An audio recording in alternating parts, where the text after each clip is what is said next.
Grossly disproportionate and devastating for New Zealand. That's the verdict of the Waitangi Tribunal, which today found the Department of Corrections has failed Maori by not doing enough to reduce the high Maori reoffending rates. The tribunal released a report this afternoon calling for urgent action from the department to reduce the number of Maori who are returning to prison again and again. Lee Marama McLaughlin reports. Within 2 years of being released from jail, about 40% of Maori prisoners are back behind bars, compared with 30% of non-Maori. And the disparity between Maori and non-Maori reoffending rates is widening. Now the Department of Corrections is being called out for having no specific plan to reduce Maori reoffending, just a target to cut the overall reoffending rate by 25%. The Waitangi Tribunal says that's a breach of its obligations to protect Maori interests, and the Crown needs to set and resource a Maori-specific reoffending target. It's vindication for former probation officer Tom Himopo, who filed the claim after 30 years working for the department. I'm more happy for our people. Maybe there's a glimmer of hope now that things will actually happen and the system will get better. Maori make up about 15% of New Zealand's population, but more than half of its prisoners.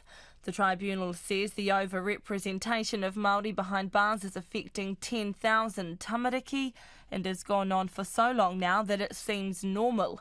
Mr Himopo says it can't go on. There's no way out of this. I mean, they've got to do it now because they're coming under media attention. Not only the media, they're coming under everybody's attention, and the heat is going to be turned up. The tribunal is urging the Corrections Department to create a new Maori strategy immediately and to give more power to its Maori Advisory Board.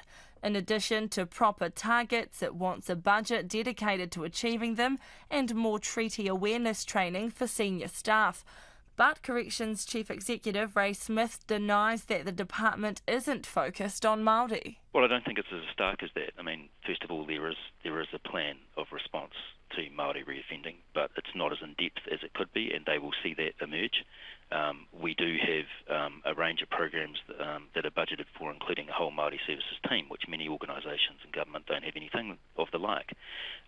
So we will resource initiatives where we need to. You'll see the emergence of a much stronger plan, but it's not just about building a plan, it's actually doing things and making things happen for Māori people, and that's been my focus and will continue to be so. Mr Smith says since the tribunal inquiry, a new target has been set to reduce Māori reoffending by 25%, but he says the department can't do it alone. One of the things that's really challenging is the density of Māori people in prison that are in gangs. And, you know, sadly what I see is much of the terrific work that goes in to help people change their lives gets undone on exit from prison. And that's where I really need a hand with iwi Māori-based organisations to try and help those transitions.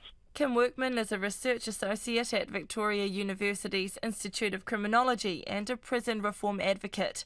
The former head of prisons says the department has put Māori issues in the too hard basket. They've tended to invisibilise the Māori issues. You know, if you look at the department's departmental briefings to incoming ministers since 2008, not one of them have made a mention of Māori.